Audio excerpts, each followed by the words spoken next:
My name's Laura, and I'm studying for my PhD in psychology. I like to wake up early so I have time for a short meditation session before my day begins. It helps to clear my mind. After that, I have breakfast, get dressed, and head to university. I usually take public transport.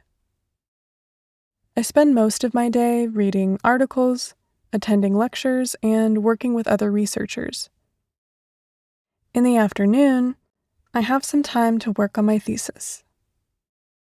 I like to work in the library because it's easier to concentrate and harder to get distracted there.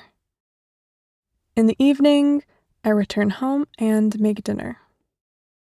I love cooking, so I often experiment with new recipes. To unwind, I like to listen to music or watch a documentary before going to bed.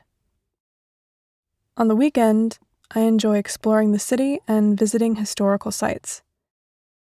Sometimes I take the train down to my parents' house on the coast and spend the weekend with them.